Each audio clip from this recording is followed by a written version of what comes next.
What's the difference between you and me, kid? What makes a gifted killer like yourself into a rock-hard bastard like me? The answer is training, you ignorant fuck! I've got 100 years of experience on you, and don't you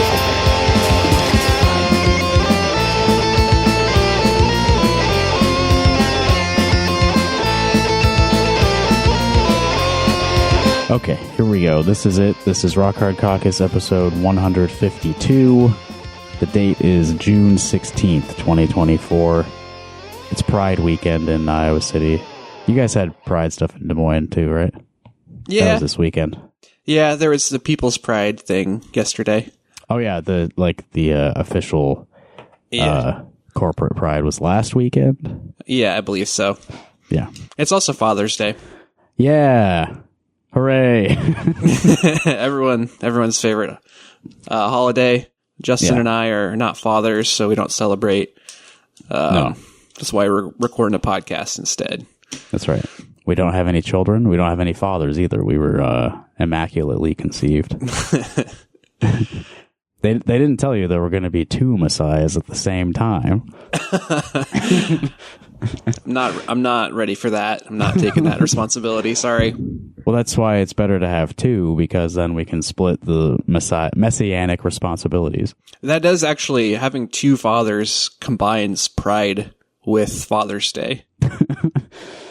Speaking of Pride, though, University of Iowa Police Department had a vehicle in the Iowa City Pride Parade yesterday.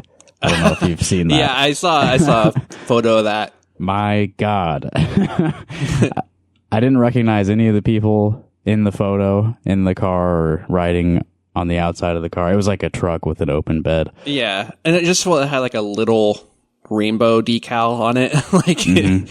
Yeah. Okay, good job.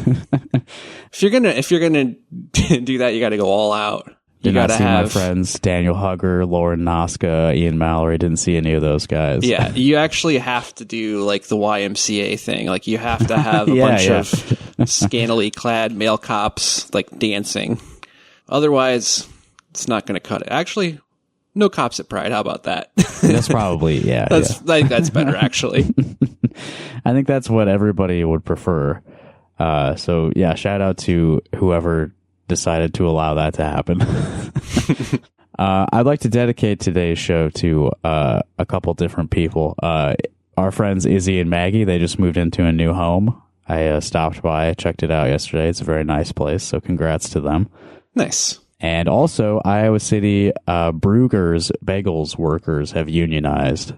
I have not really looked into the details of that. I don't know who they're unionizing with or if they're like forming their own thing, but regardless, that's pretty cool. Congrats to them. Yeah, I've been a Brugger's bagel eater for a long time, since there's one in Cedar Rapids, like right next to my old house. So I've been there a lot, and yeah, I know it's like a corporate like chain, and I'm sure they don't treat their workers very well. So yeah, always a good thing to see. Yeah, I used to go to that the Brugger's on Mount Vernon Road with my mom's cousin. That was like our family thing. Yeah. That second cousin, right? My mom's cousin? Yeah, I don't know how any of that works. I don't.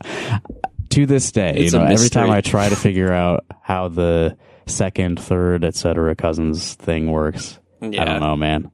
Too much brain power. Don't know what it means. Yeah. But yeah, I've been told that the unionization filing, the union filing, whatever term you want to use, that involves both the Iowa City Riverside Drive store and the Coralville store. So that means I can get Union bagels soon.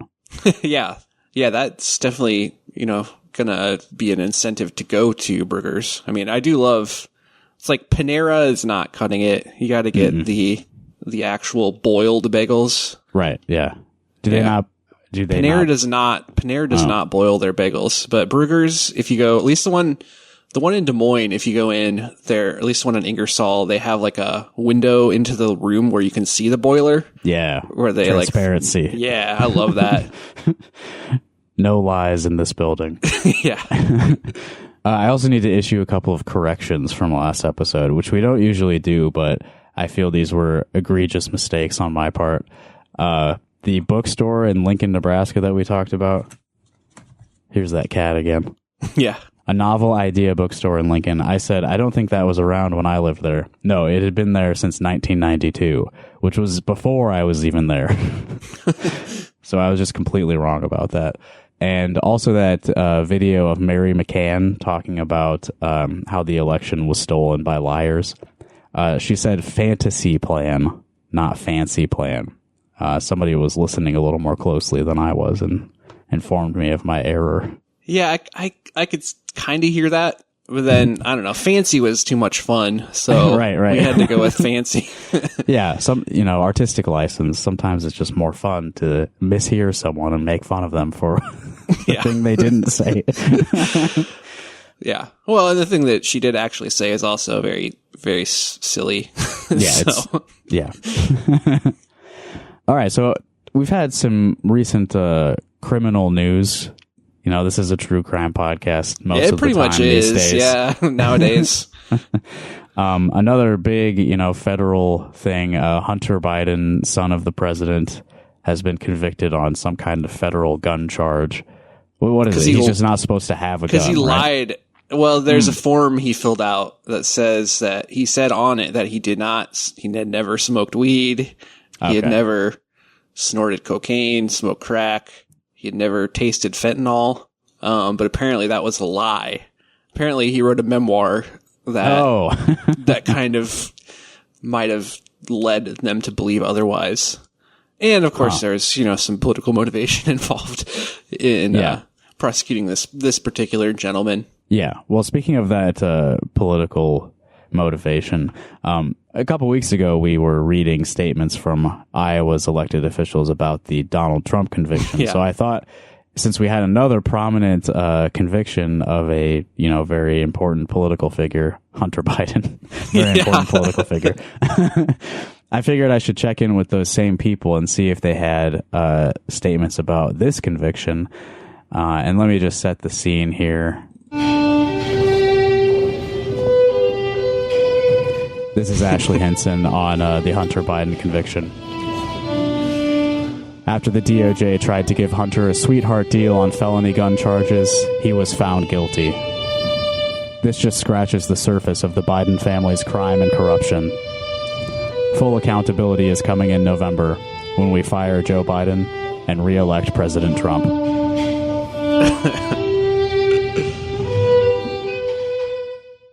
Yeah, I think the fact that Hunter Biden was working on the board of a Ukrainian natural gas company, I think the weird foreign lobbying stuff might be a little bit more about the corruption than just him lying on a form that apparently other gun groups have challenged as an unconstitutional form to fill out to begin with. So right.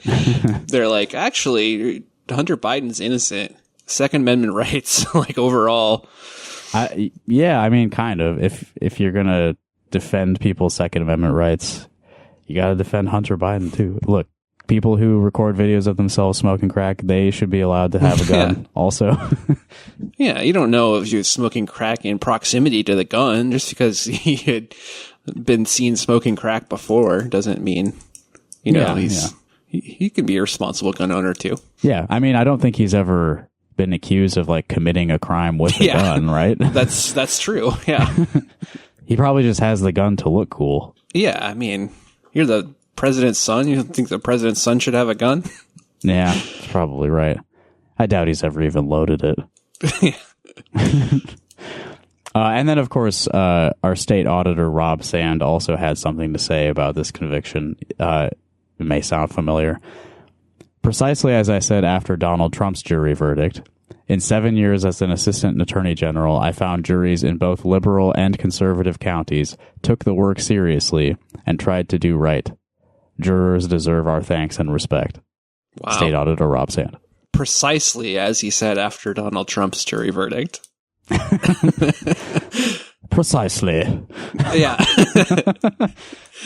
It's trying to sound a little too fancy. I love that even Democrats are apparently drawing comparisons between Donald Trump being actual presidential candidate being convicted of 34 felonies and, Hunter Biden, who really don't need to care about too much. Not not someone that you really need to spend a lot of time thinking about.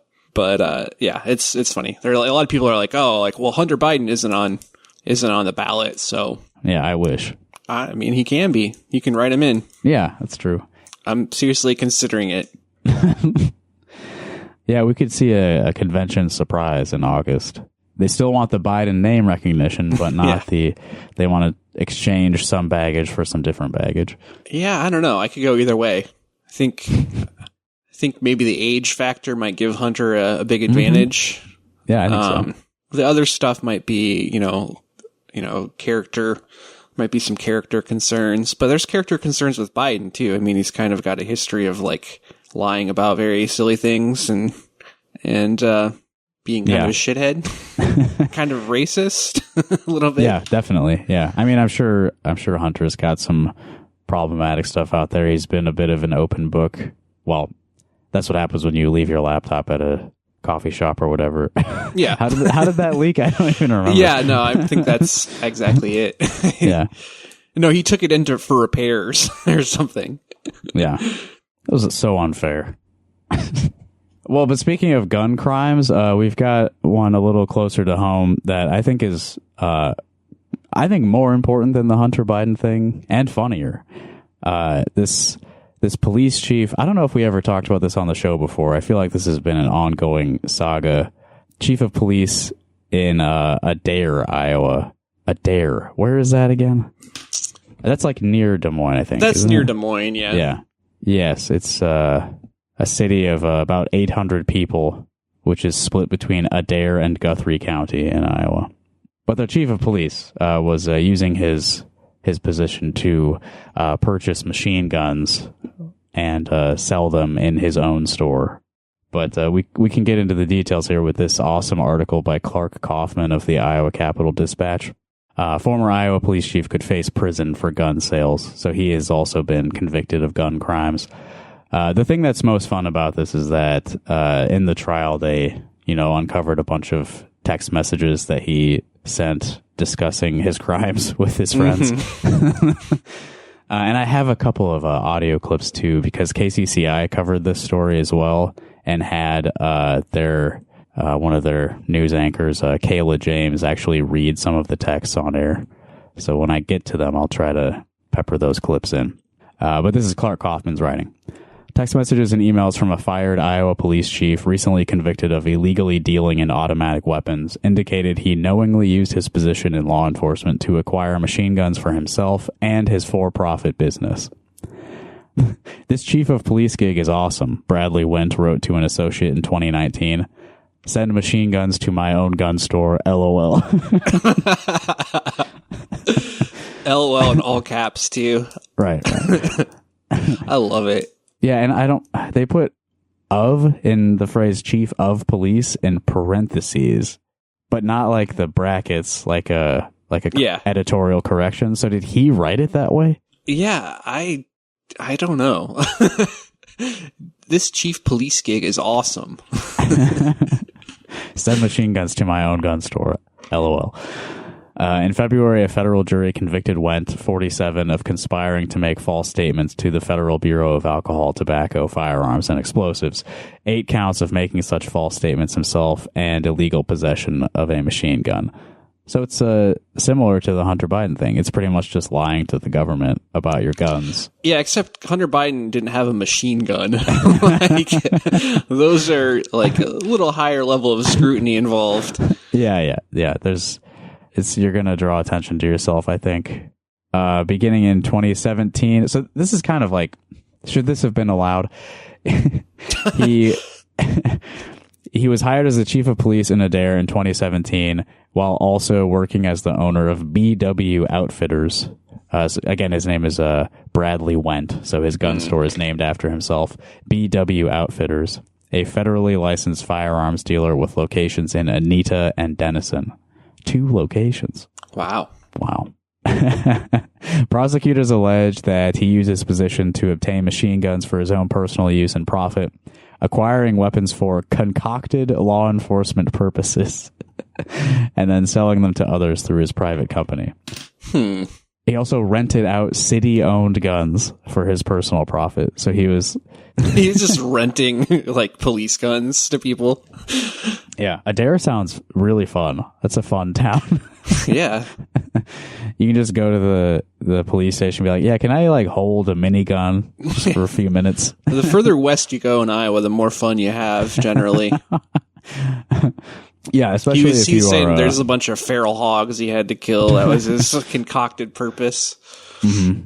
Yeah, if you are a white man in western Iowa, you can just stroll into a police station and grab their gun and play around. They know it's all just for fun. I don't know. I didn't really know about the law surrounding machine guns. I mean, they're not. You can't just go out and get one. Yeah. But according to Clark, well, you can actually. I mean, Supreme Court just made a ruling on bump stocks, which aren't quite machine guns, but they kind of enable the same purpose. As made it's a famous bit of a compromise. By Stephen Paddock. Yeah, I mean, that was the one time in the last 10 years that they actually, successfully passed any kind of gun legislation, and Supreme Court comes right in and says, fuck no. No, bump stocks are constitutional. It's okay to fire as many rounds as you can. Yeah, it's fucking ridiculous. And then stuff like gravity knives are illegal because it's too fast or something. Yeah, why are those illegal? I don't know. It's I mean, are they're not making a lot of sense. Still illegal? Brass knuckles are also illegal here, at least. What the fuck? Yeah. Well, it's just because there's no amendment about melee weapons. Right. Exactly. So we need a dual wielding amendment, Bill of Rights. Yeah. Way too much. The small guns class, they're OP. We need to nerf them. For sure. Anyway, machine gun law. Machine guns made after May 1986 are illegal to transfer and possess, but an exemption exists for law enforcement agencies, which can buy machine guns for their official use. So only cops can have machine guns. Do they take advantage of that a lot? I feel like that's what I was seen that. Thinking too. I mean, you'd think that they would, but yeah, I can't think of too many situations where I recall that they deployed an actual machine gun. It seems so ridiculous. What legitimate law enforcement purpose is a machine gun? I can't really think of any situations where you need a machine gun. Yeah, automatic weapon is an automatic win. Speaking of just unbalanced, it's just only one profession is allowed to have a machine gun. How can the rest of us even compete? If we get in a firefight with the cops, that's totally unfair. Right. Your militia, can't stand up with your muskets, Right. And if it's a well-regulated militia, that they're law-abiding, so they're not going to absolutely acquiring illegal weapons from the police chief the regulations. Yeah. Dealers can also acquire machine guns to demonstrate to a police department for the department's potential purchase. Oof. That feels like a loophole. How many dealers can say I'm going to show this to the cops, so I'm allowed to have this? Yeah, I mean, I know they have those police conventions and stuff, and I can just imagine that there's a bunch of guys there with automatic machine guns. They're when you go to the Iowa State Fair in the Varied Industries building, it's just like that. You're just walking around and the guy is just offering you a machine gun. Yeah. Or fill out a card to indicate your interest in a machine gun and we'll enter you in a raffle. For a machine gun. For a machine gun. Yeah. There's no inch of that room you can stand where a weapon is not pointed at you. Yeah. So a police department, if they want to buy a machine gun, they have to submit a letter to the ATF expressing its need for and interest in the machine gun. God, I need a sample of that. What do you write to the ATF to explain why you need a machine gun? Oh my God. Between July 2018 and August 2022, Wendt wrote nearly 40 such law letters requesting the purchase or demonstration of 90 machine guns for the Adair Police Department, which had a total staff of 2 full-time officers. Holy shit. A town of 800 people. Our 2 cops need 45 machine guns each. They have more than one machine gun per 10 residents of the town.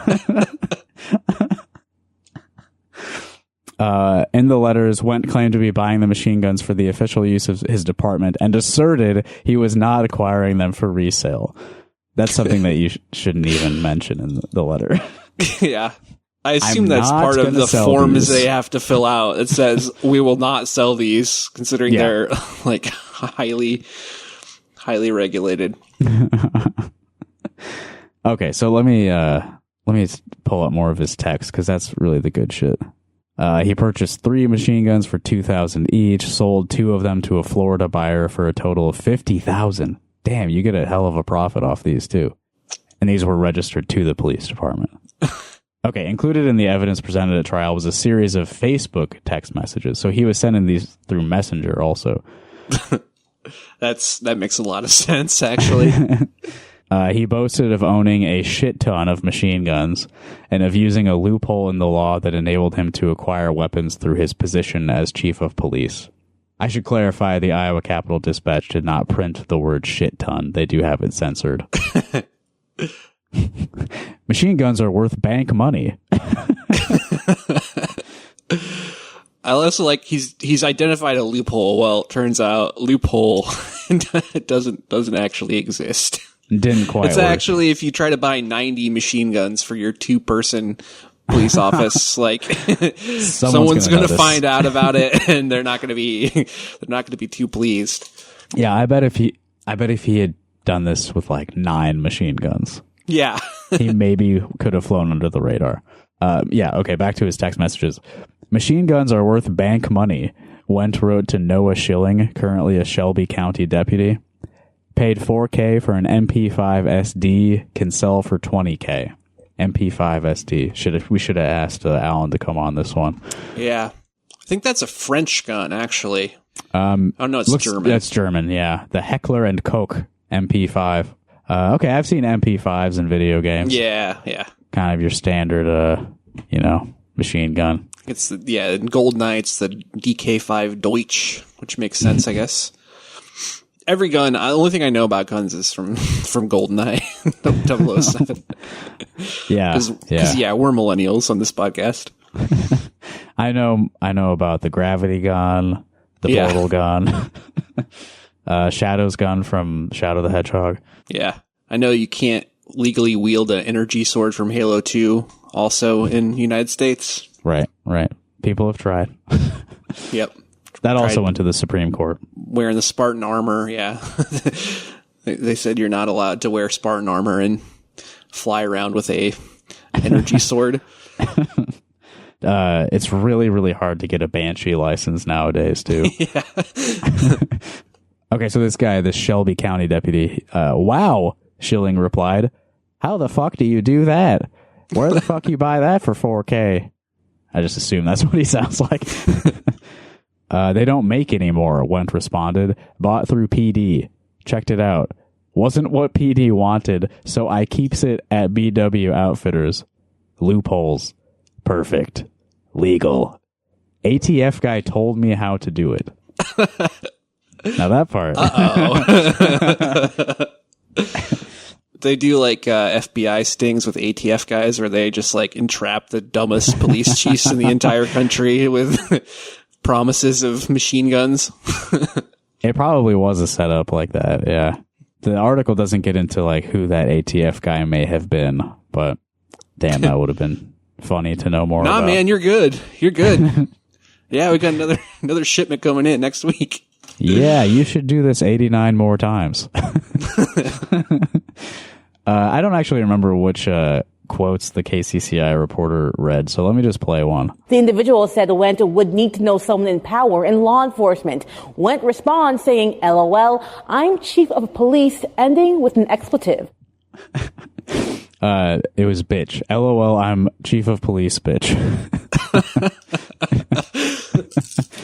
And then she read one more. He eventually wrote, I'm building a machine gun arsenal. This chief of police gig is awesome. Sending machine guns to my own gun store, LOL.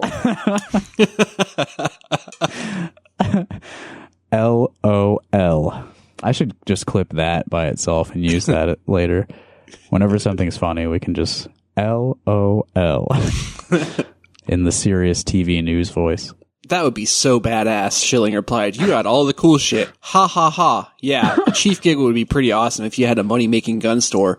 The chief pay isn't real great. Yeah, just need the title," he replied. Right. He just needs the title of chief of police, right? Yeah. That opens him up to purchasing a lot of weapons. Does this article mention what his salary was? It doesn't look like it does. I'm sure the chief pay is probably pretty good. I'm assuming he's maybe the highest paid city employee. Yeah, I'm guessing that's probably true. So he was texting this to a deputy, and this guy, the deputy, actually talked to the Iowa Capitol Dispatch and said, "In my vision, if you can buy something for $4,000 and turn it around and sell it for $20,000 and, make 16 grand on something, that's kind of a smart choice." Yeah, if it's not legal, you shouldn't do it. But he said it was legal. It was a loophole. So that's a genius idea if it's legal. Law enforcement officers clearly have a very, very strong understanding of the law and how it works. It's legal. It's a loophole. Yeah, it's a loophole. We say it's a loophole. It's there. This is like Always Sunny dialogue. Like, yeah, if it's a loophole, that means it's legal. And telling that to a journalist as a member of the police.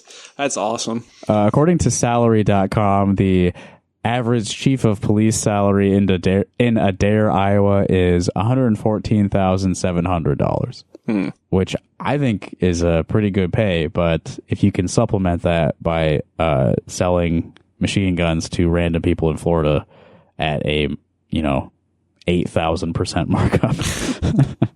Yeah. And I don't know what the rules are for private sale of guns. I'm sure it's a pain in the ass if you're rich enough to actually go through with something like that. Mm-hmm. But I'm sure the reason why there's that huge discrepancy is specifically because of the regulations involved. And it's of course it's going to be way cheaper for you to procure them as a police officer than it is to buy them in a private sale. You're just breaking the rules. The only way you can do that is by breaking the rules. Yeah, he doesn't seem like he was very satisfied with his job either. In April 2019, Wendt wrote to a third individual and explained his situation, saying he was sticking with the boring police chief's job in Adair for the pay and benefits and his access to machine guns. Got 2 years left on my IPERS. Figured better finish it. That's the Iowa Public Employees 401k type thing. Retirement system. Yes. $25K for 2 10-hour shifts a week and free dental, health, vision insurance. I can be bored for that. And chief status lets me sign for machine guns for my indoor range. Win-win. I mean, we all, I'm sure, have held on to a job like that for maybe a store discount or something. Yeah. That's when I was working at that music store. It was I do like getting to, buy instruments at cost. So maybe I'll just stick with this a little longer. This is very similar to using your boring chief of police job for purchasing 90 machine guns. Yeah. Or working for Hy-Vee so you can get a shitty employee discount. Right. Which they brought back. Did they? Okay. Yeah, in some form. He had been demoted to a part-time police officer once he had been indicted. And as of his conviction, he was terminated and he collected about $900 in unemployment benefits before the city challenged those payouts by pointing to workplace misconduct. That's kind of ballsy too, to start collecting unemployment. Props to him, the boldest man in Iowa. He doesn't have to pay back the money though. That's pretty cool. Yeah. Since the city failed to challenge the payment initially, he will not have to pay it back. Okay. Good for him. He may go to prison though. That's not good. Yeah, I think this might be a prison crime. Jesus Christ. They've got a few other messages in this image here, but you can't see too much of it. Yeah, no, something about turkey hunting. but the rest of it's obscured by a picture of a gun. So I guess that's what they were using fully automatic weapons for, just exploding turkeys. I mean, honestly, the feral hogs is still like the only possible reason that makes any sense. Yeah. Got to protect from home invasions. Just want to see what those forms actually said. Maybe it'll become public with the trial, or Yeah, should be able to acquire some of those documents, I think. Oh, speaking of, I'm in a FOIA battle. Did I tell you about this?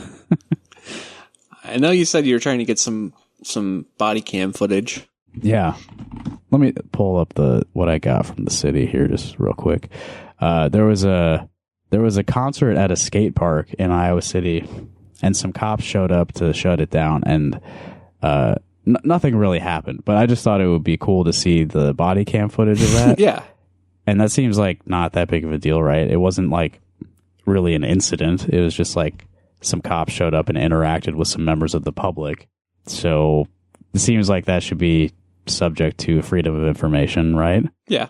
The city of Iowa City did not let me have it. Whoever fulfilled my request said, "We would not release any video as it is part of the officer's investigative report and is covered under Iowa Code 22.75. And I guess this is common practice in Iowa. Whenever somebody asks for body cam footage, they claim it's part of an investigative report. And I guess investigative reports are exempt from records requests.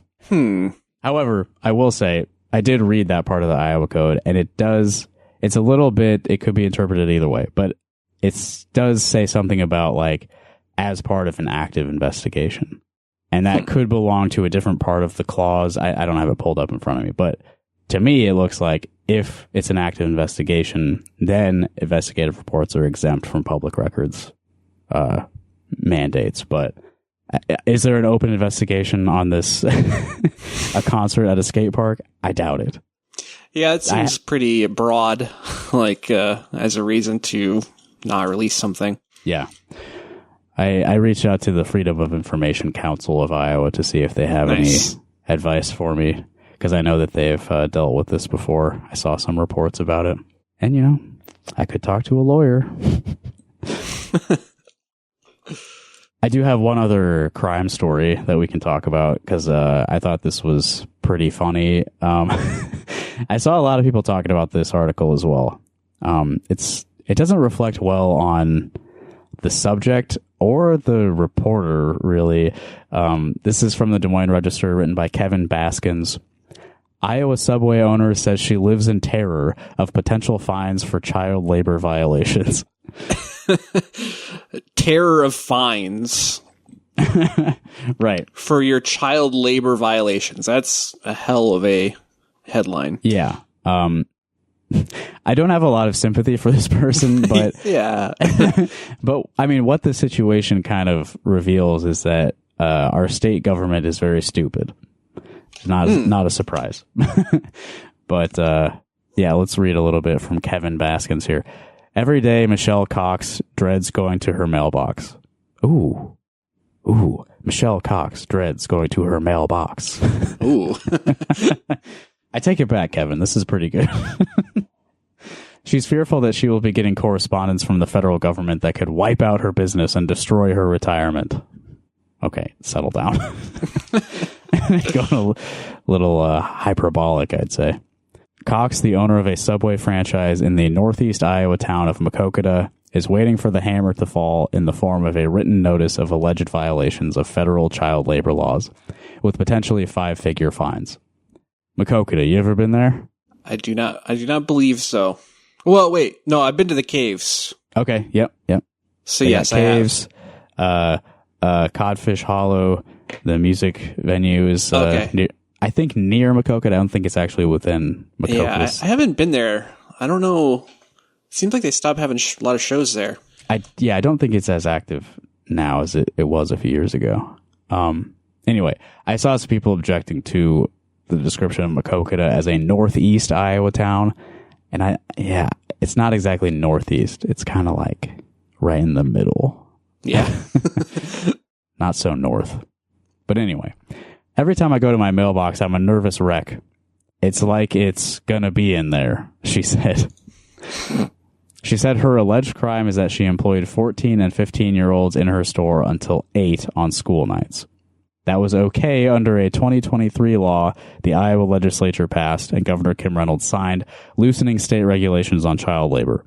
That law says that 14 and 15-year-olds can work until 9 p.m. on school nights and 11 p.m. during the summer. So once that law passed, Michelle Cox adjusted her scheduling rules to allow her 14 and 15-year-old employees to work a little bit later on school nights.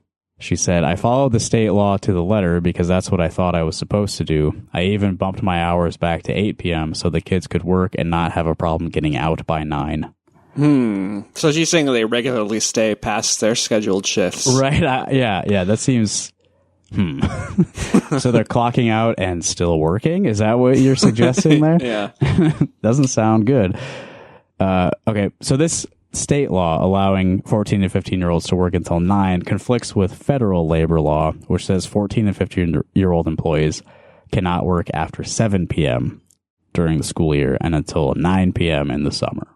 I did not have a job at 14 or 15, and I'm glad I did not.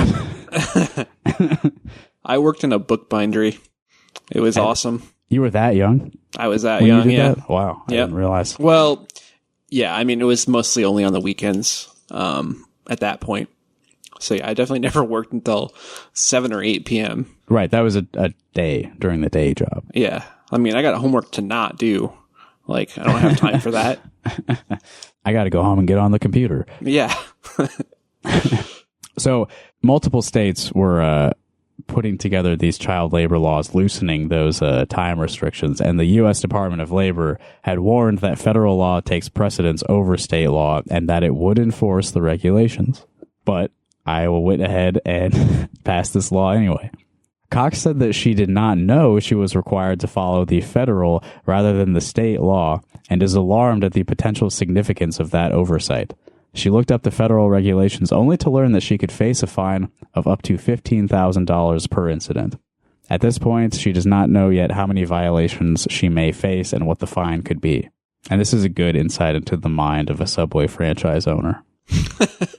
If I get these huge fines, I won't be able to keep the business afloat.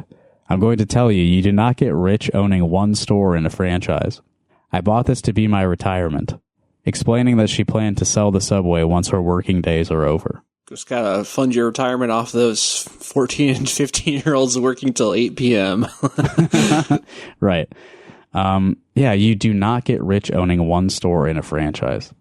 I mean, what's the franchise fee? How do you even start owning a Subway franchise? Yeah, it's thousands of dollars. I mean... Well, isn't this ironic? She potentially faces $15,000 fines, and the Subway franchise fees are around $15,000. Wow. Well, you bet and lost, it sounds like. Yeah, it says here that she worked at the Subway before she started owning it. She was notified in early February that the Department of Labor would be coming to conduct a routine inspection. And she was immediately apprehensive because she had never had such an inspection before. The inspector asked for payroll records, 3 years of gross sales, her franchise agreement, and the address of the corporate office. The department then conducted private interviews with the teenagers she employed. Without any other adults present. No one was there to coach these teenagers and intimidate them into lying to the Department of Labor. The Labor Department representative had me sobbing. I mean sobbing, she said. I kept telling him I am not a law-breaking citizen. I would not harm any child. I would never put a child in harm's way. Cox told the inspector that she was simply following Iowa's labor laws that were all over the newspapers, all over TV. But she said she did not get any sympathy. He said, well, everybody knows that the federal law trumps the state law, and the federal law is more stringent, so that's why you have to follow it. Now, this is not what America is all about. No. States' rights. Yeah, state law is supposed to be... State law is actually, like, life or death. This is the one you have to obey. Federal law is more of a suggestion. Yeah. I mean, the closer you live in Iowa, so like that law is more applicable to you than, United States. Like, I don't really know what that is as an Iowan, I only know our local laws. It doesn't really, it's kind of nebulous, Yeah, the federal government's more of like an abstract concept to me. Don't really play a role in my life. However, I will say that only goes so far because your local municipality, those laws are also fake. It's the state is like sovereign over all of it. It goes federal is the least important. Yeah, you know what? It's tied. Federal and like city law. Municipal. Equally pointless, and then state law is what actually governs everything. Yeah, exactly. Because you can shut off as many fireworks as you want, and you'll never get arrested. You'll never get a ticket. It's not even real. I mean, municipal. Come on. So far, it's true for me. She said she believes draconian actions by the department are unwarranted for small businesses that received conflicting messages about state and federal regulations. I feel like you're stretching the definition of small business. Like, yes, it's a Subway franchise, but it's a fucking Subway.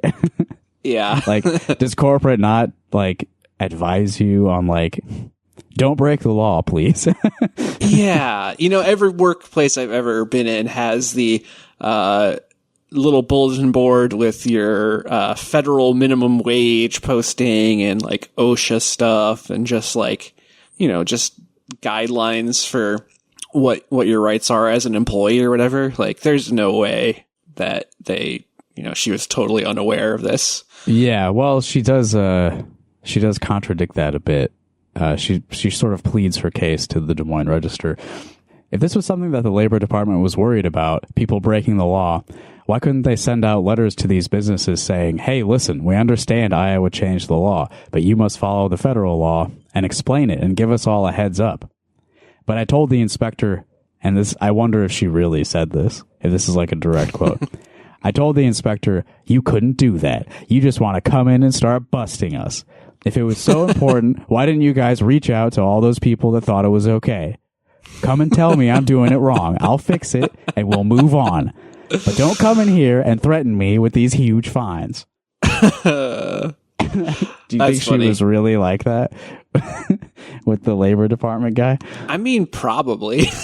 Like, I've seen a lot of people, I'm a law-abiding citizen. Like, yeah. I mean, you are until you're not. I mean, it's like, it doesn't really, past things don't really come into play here. Like, you don't get credit for not breaking the law for years or whatever. Yeah, before you owned the Subway. The fucking government comes in here into my Subway and tells me I can't have 14-year-olds work until 9 p.m. Yeah, there's some also funny stuff. The Bleeding Heartland had a more in-depth article that kind of went into, like, the lobbying for the bill, which the Iowa Restaurant Association was heavily involved in, and then, celebrated as a win when this new labor law passed. But then, since then, they've been posting. They began warning members in late May that the U.S. Department of Labor is out in full force across the state. They are taking massive punitive action against Iowa restaurants who are following the new state youth employment hours instead of the federal regulation on hours. In all caps and bolded, they do not recognize our new state law. We are encouraging people to revert back to federal work hours for teens under age 16 at this time. And that was June 7th. Oh, no, it was repeated June 7th. Late May was when they first started reporting, telling restaurants to chill a little bit on the new law. Nice. Yeah, this is the Joe Biden Department of Labor. This is all politics. He's weaponizing the Labor Department against red states. I mean, I think there might be some truth to that. Actually, I mean, it's good if that's that true. Is one of the only good things that Joe Biden has done is beefed up the Department of Labor. Yeah. And I mean, yeah, I think I'm surprised even what the federal law says they can work till 7 p.m. on weekdays. That still seems crazy. Yeah. How about just no child labor? It's kind of... Well, that's basically what the effect is. In the meantime, she said she will stop employing anyone under the age of 16 to avoid violating the federal wage and hour laws. So, mission accomplished. No more 14 and 15-year-olds working at the Macokota subway. Is this what you wanted, Joe? Joe Biden? No 14 and 15-year-olds working at Subway in Macokota? Well, you got your wish, you tyrant. I mean, I'm surprised this Des Moines Register article doesn't just say that, considering how, like, it's completely slanted towards this lady. Like, she dreads going to her mailbox. Yeah, the damn federal government coming in trying to fuck up Subway's business plan. Yeah, damn federal government enforcing laws that have been on the books for fucking, like, decades. Yeah, also, lucky, I bet she doesn't get. I bet she doesn't get fined $15,000. Like, I'm guessing that she might get fined, but it's not going to be to the full extent of the law. Yeah. I mean, I would assume that they have some understanding of how, like, the state government is, like, fucking over people by, like, tricking them into thinking this is allowed. If we're lucky, this will go to the Supreme Court, and we'll get a 6-3 decision that says actually child labor law is unconstitutional in the first place. Yeah. People of any age can work for any wage at any hour of the day. Mm-hmm. I thought it would be fun to actually look up some reviews of this Macokota, Iowa subway, just so we can get an impression of how good of a job she's doing running the business in the first place. This is the Yelp page for the Macokota subway. There is only one subway in Macokota, so she does have a monopoly on subway in that town. There's no other subway for miles around. And according to Amy on Yelp, it's the worst subway ever. Not worst subway ever, but worse subway ever. Bread was stale. Chicken was cold after it was heated up. Some kind of magic chicken. Cheese was just thrown on. Much like all my veggies. There will be no second time for us. They just threw the cheese on. That's what you get when you employ 14-year-olds. They just throw cheese. They just throw the cheese on. I hate when they just throw the cheese on my sandwich at Subway instead of very delicately placing it in precisely the correct spot. Here's one on Google. Store was dirty. The teen making my sandwiches was amazing. The lady / owner came from the back, started mess up my sandwiches, never changed her glove, no idea how long they were on, not impressed and won't be returning. Wow. Sounds like the teens aren't the problem, huh? Yeah. This is from Jane on Yelp. This location is a contender for the most rundown subway in Iowa, as well as the least friendly staff. This location is unable to accept or process credit cards, so bring cash. I like, after that first sentence, I know you're still going to go there, so make sure you bring cash. We picked up 5 sandwiches for lunch at work. Everyone's biggest complaint was that the bread seemed left over, certainly not freshly baked. Sandwiches were very light on meat and cheese. The price seems excessive for what we got. Can a Subway franchise just charge whatever they want? Yeah, I don't know. Yeah. Probably not. Yeah, there's another person who's mad that this location doesn't accept paper coupons, even though the entire town gets them in the mail every week. That's pretty good. This is Chris. Chris is from Sacramento, California, so I'm not sure why she ended up at the Macokota subway. Oh yeah, I haven't been giving stars for these either. Amy, the one with the cheese thrown on, well, that was a 1 star. But Jane, who said that you better bring cash, that was 2 stars. So not the worst. It's a contender for the most rundown subway, but maybe not the most. So 2 stars. Yeah. And then Chris from Sacramento, don't come in 20 before closing. They will complain the whole time you're ordering and then ask you to leave 5 minutes before closing. And you get to sit on the curb in front of their business and eat your sandwiches so they can clean up and close. Great after having a long day of driving. Okay, so driving straight from Sacramento to Macokota. But yeah, I mean, that's the experience if you come in right before closing. Like, these 14-year-olds, I mean, they really, really got to get home. It's federal law. Yeah, I get coming in 20 minutes before close to get like a to-go sandwich, but then apparently this person wanted to sit and eat. I don't know. I'm going to side with the Subway employees in this one. Yeah. And especially like it's a school night. So yeah, They got to finish their homework before bed, before they don't get enough sleep, and then they go to school the next day and they're tired all day. Then they go to Subway right when they're done with school. You know, Come on. These kids aren't going to treat you that nice. You're just sitting on the curb of the Subway because the teens kicked you out. That was also 1 star. And Yelp has these little like ratings under the reviews. You can either click helpful, thanks, love this, or oh no. And somebody clicked oh no for that one. Oh no. You had to eat your sandwich on the curb. Oh no. I don't think we read any positive reviews. Maybe we should, just for some balance, we should do one of those. So people don't think, you know. Yeah. Here, we don't want a 5-star, though. We want someone with a little bit to say. Here's a 4-star review on Google from Casey. I've been writing reviews on places for a while now. How many reviews does she have? It always says right next to their name. It says 50. Oh, okay. I believe her. Good number of places.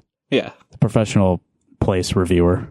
I recently gave Subway a mediocre review, mentioning how the wrong veggies were put on the wrong sandwiches. Huh. Meaning like you ordered like one of the special, because don't they just ask you what you want? Yeah, maybe they ordered online or something. Sure, yeah. And they might have mixed up the orders.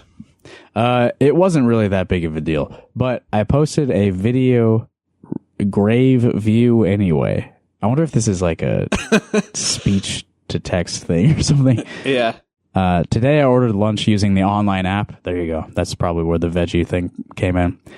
I ordered using the online app and I went to the owner. The owner came up to me and apologized personally about messing my order up the last time I was in there and gave me a free Subway voucher.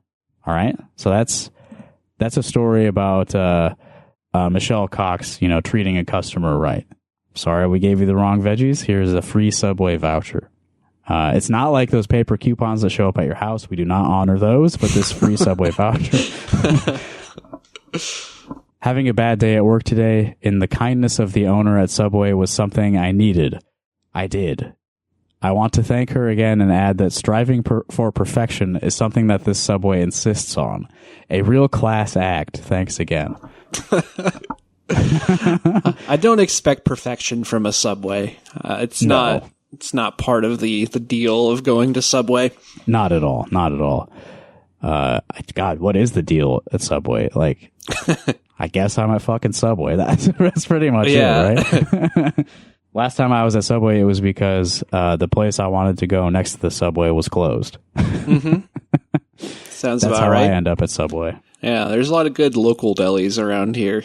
Though they all close at like 3 p.m., which is a problem. So yeah, I guess you gotta stay open. That's why you gotta stay open late, but not too late with the kids running it. Yeah. 3 p.m., they're really giving themselves a big buffer for the child labor laws. Yeah. Because that is a requirement of deli, is that you gotta have kids working. Yeah. Otherwise, the business just doesn't make sense.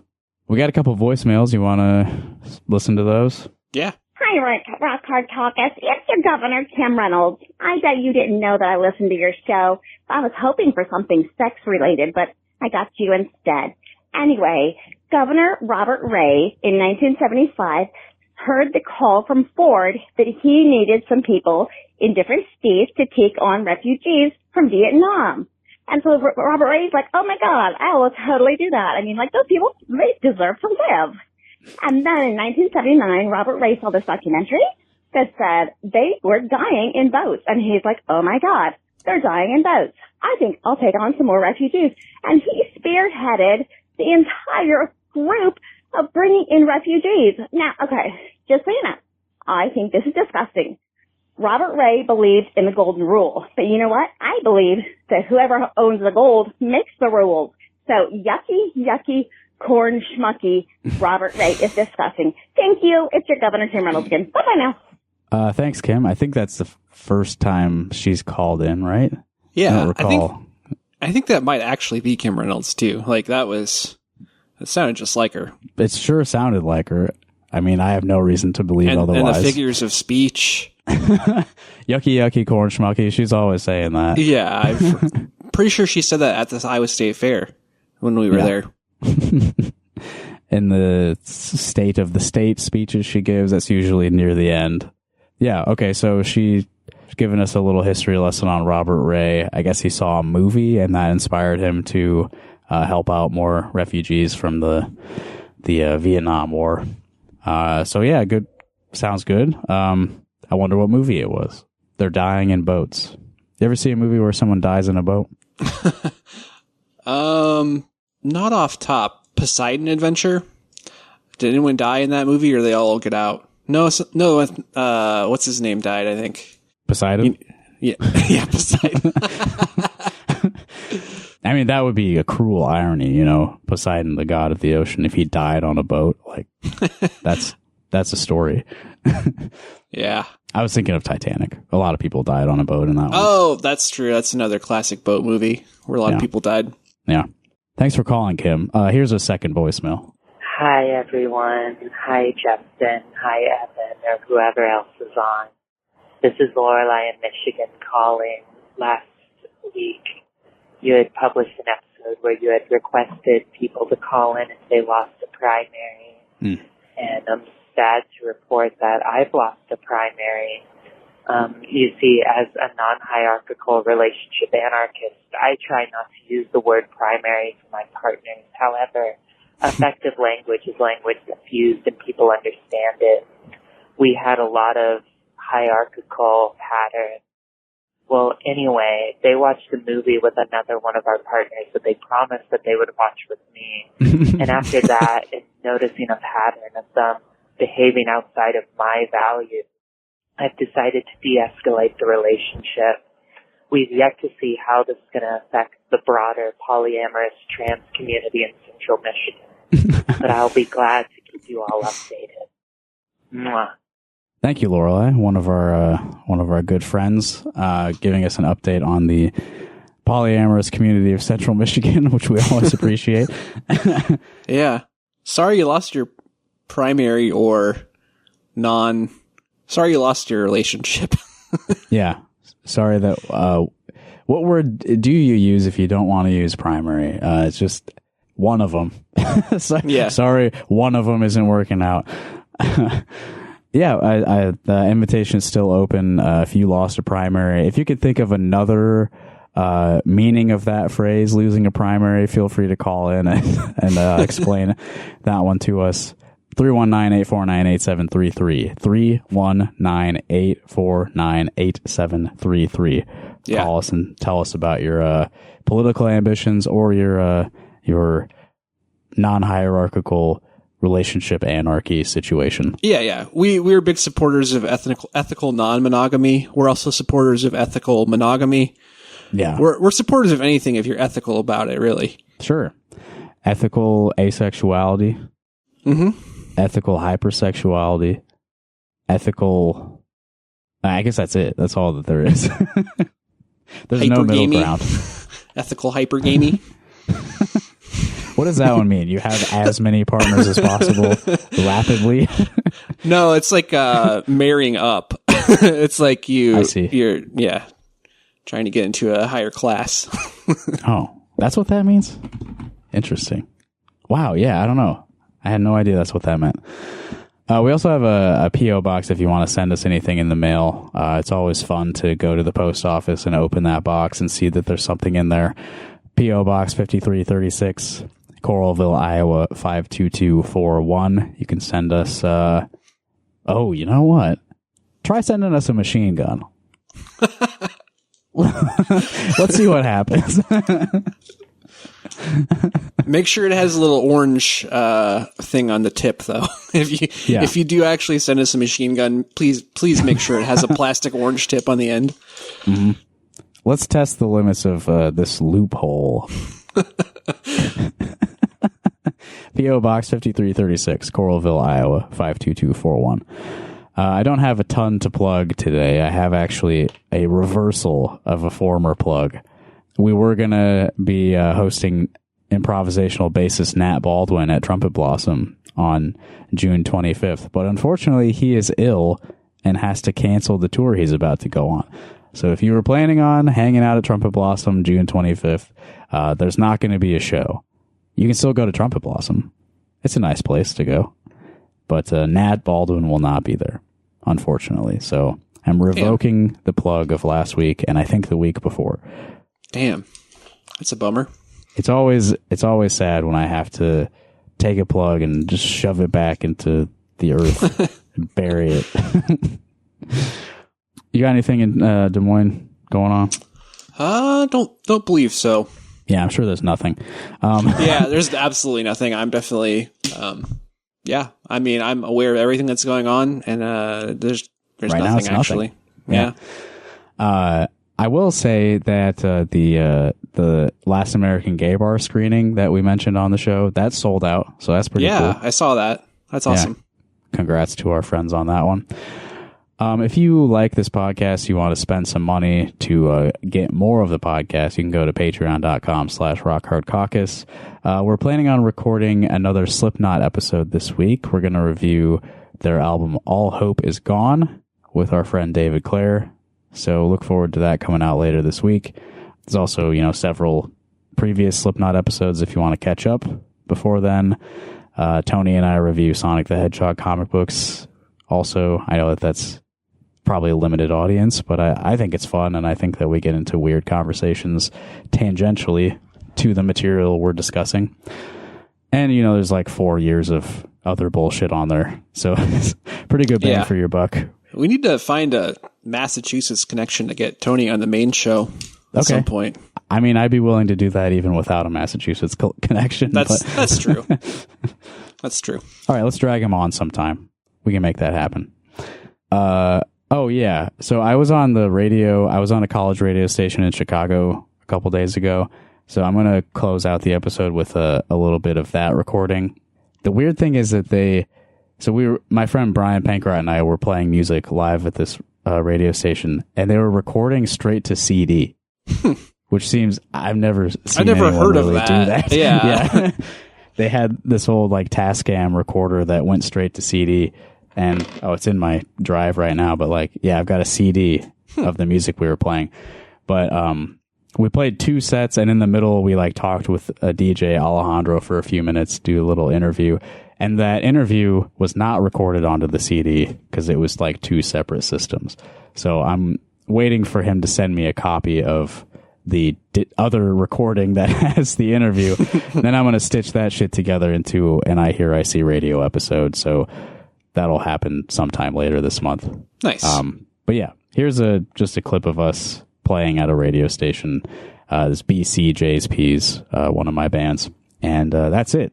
If you want your music to be played on the show, go to rockhardcock.us. There's a link near the top.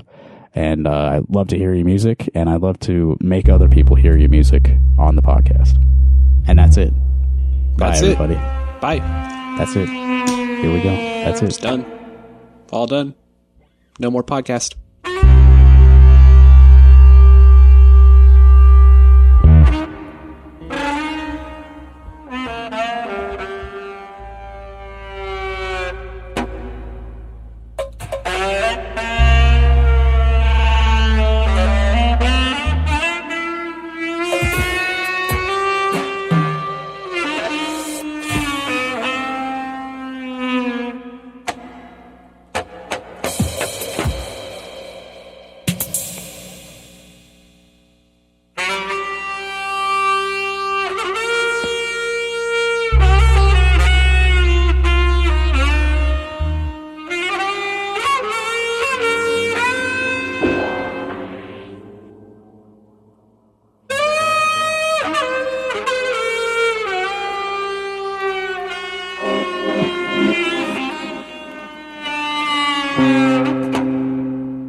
bye.